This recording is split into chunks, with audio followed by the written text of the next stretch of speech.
Hello दोस्तों, welcome back to our channel. मेरा नाम है सीए अक्षय लड्डा। आज के इस वीडियो में हम लोग टीडीएस जीएसटी के अंदर क्या है, हमने तो सिर्फ इनकम टैक्स के अंदर टीडीएस सुना था, लेकिन जीएसटी में इसकी प्रोविजंस क्या है, ये सब के बारे में जानकारी देने वाला हूँ।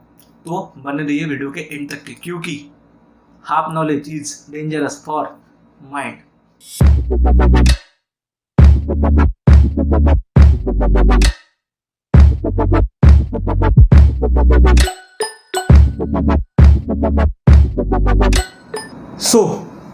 सबसे पहले एक पॉइंट, रिसिपिएंट और डिडक्टर एक है, सप्लायर और डिडक्टी एक है। ठीक है, टीडीएस क्या है? टीडीएस एक स्पेसिफाइड रिसिपिएंट्स बता दिए गए हैं कि अगर आप इतने वैल्यू के ऊपर पेमेंट करते हो तो आपको टीडीएस लग जाएगा। ठीक है, अब वो स्पेसिफाइड एंटिटी क्या है वो आपको स्क्रीन पे दिख रहा होगा। डिपार्टमेंट ऑफ या एस्टेब्लिशमेंट ऑफ सेंट्रल गवर्नमेंट और state government, local authority, government agency या ऐसी कोई अथॉरिटी, बोर्ड या बॉडी जिसको पार्लियामेंट या लेजिस्लेचर सेटअप कर रहा है, और by a government with 51% equity control own by the government, ऐसी कोई सोसाइटी जिसको सेंट्रल और स्टेट या लोकल अथॉरिटी सेटअप कर रही है, या ऐसी कोई सोसाइटी जिसको रजिस्ट्रेशन सोसाइटी रजिस्ट्रेशन एक्ट 1960 में मिला है। Public sector undertaking. ठीक है, पब्लिक सेक्टर अंडरटेकिंग के अंदर एक इंपॉर्टेंट पॉइंट है कि अगर दो पब्लिक सेक्टर अंडरटेकिंग है तो इनके बीच में अगर कोई व्यवहार हो रहा है तो उस पर टीडीएस काटने की लायबिलिटी नहीं है। ठीक है, अब टाइमिंग ऑफ डिडक्शन क्या है? पेमेंट पे आपको टीडीएस काटना पड़ेगा। टैक्सेबल गुड्स और सर्विस पे काटना पड़ेगा। टोटल वैल्यू 2.5 लाख से ऊपर जाएंगी तब काटना पड़ेगा। अब चौथा पॉइंट बहुत इंपॉर्टेंट है, क्या है? एग्जाम्पल बता दो। प्रॉब्लम आ रहा था इसलिए चौथा पॉइंट इंट्रोड्यूस किया जिस पे टीडीएस नहीं लगेगा। कौन सा केस है? पहला कि अगर लोकेशन ऑफ सप्लायर महाराष्ट्र है, प्लेस ऑफ सप्लाई महाराष्ट्र है, रिसिपिएंट भी महाराष्ट्र का है, सीजीएसटी एडजीएसटी लगेगा। ठीक है, location of supplier Maharashtra, place of supply other than Maharashtra, location of recipient other than Maharashtra, inter state है, आईजीएसटी लगेगा। तीसरा पॉइंट, अब location of supplier Maharashtra, place of supply Maharashtra, लेकिन location of recipient other state का, तब वो एचजीएसटी का पेमेंट किसको करेगा?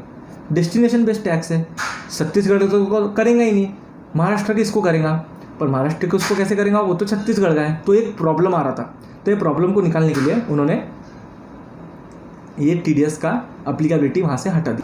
अब नेक्स्ट पॉइंट, रेट और वैल्यू क्या रहेगी? सबसे पहले रेट तो मैंने आपको बोल दिया 2% आईजीएसटी रहा तो, और सीजीएसटी एडजीएसटी रहा तो 1%। और वैल्यू क्या रहेंगी? वैल्यू टैक्सेबल सप्लाई की रहेंगी, टैक्सेबल। ठीक है, और टैक्सेबल सप्लाई के अंदर भी वैल्यू में अपन सीजीएसटी एचजीएसटी सेस ये कंपोनेंट ऐड नहीं करेंगे।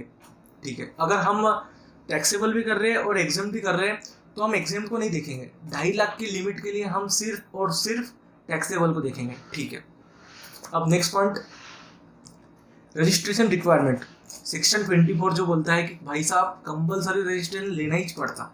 तो कौन से केस में लेना पड़ेगा? इस केस में डिडक्टर को यानी कि रिसिपिएंट को इसके अंदर अगर लाइबिलिटी आ गई है तो कंपलसरी रजिस्ट्रेशन लेना पड़ता है।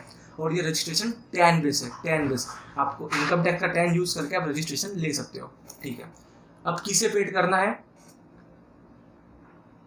10 दिन के अंदर, जो महीने अपने टीडीएस काटा तो अगले महीने के 10 दिन के अंदर आपको पे करना है।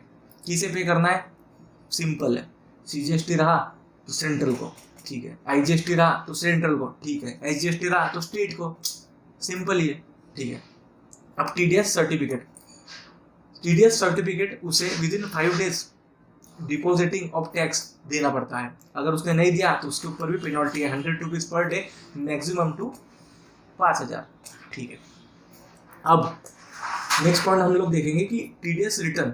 जैसे कि आपको मैंने बोला है जो महीने में अपन ने टीडीएस काटा 10 दिन के अंदर अगले महीने के अपने को रिटर्न भरना पड़ता है और टीडीएस का पेमेंट भी करना है। और इतना रोबस्ट सिस्टम है कि सामने वाले के कैश लेजर में वो डायरेक्ट रिफ्लेक्ट हो जाता है जब अपन ने यहाँ से पेमेंट कर दिया। ठीक है, और बेनिफिट ऑफ टीडीएस, जो भी कैश लेजर में सप्लायर के अकाउंट में जो भी पैसे आ जाते हैं वो उसे एज अ कैश लेजर उसको जैसा यूज करना है वैसा यूज कर सकता है। ठीक है, अब नेक्स्ट टीडीएस रिफंड का केस ऐसा है कि अगर एक्सेस पेमेंट हो गया है गवर्नमेंट को, एक्सेस डिडक्शन एक्सेस पेमेंट हो चुका है तो सेक्शन 54 के हिसाब से वो टीडीएस का रिफंड ले सकता है। बट अगर रिसिपिएंट के कैश लेजर में वो क्रेडिट हो जाता है तो चांस ही नहीं। ठीक है, इसी के साथ में ये पॉइंट क्लियर होता है। हम लोग ऐसे ही माइंड मैप बनाते हैं। अगर आपको ये सब माइंड मैप होना है तो आप हमारा व्हाट्सएप ग्रुप ज्वाइन कर सकते हो या इंस्टाग्राम पे हमें फॉलो कर सकते हो। मिलते हैं नेक्स्ट वीडियो में।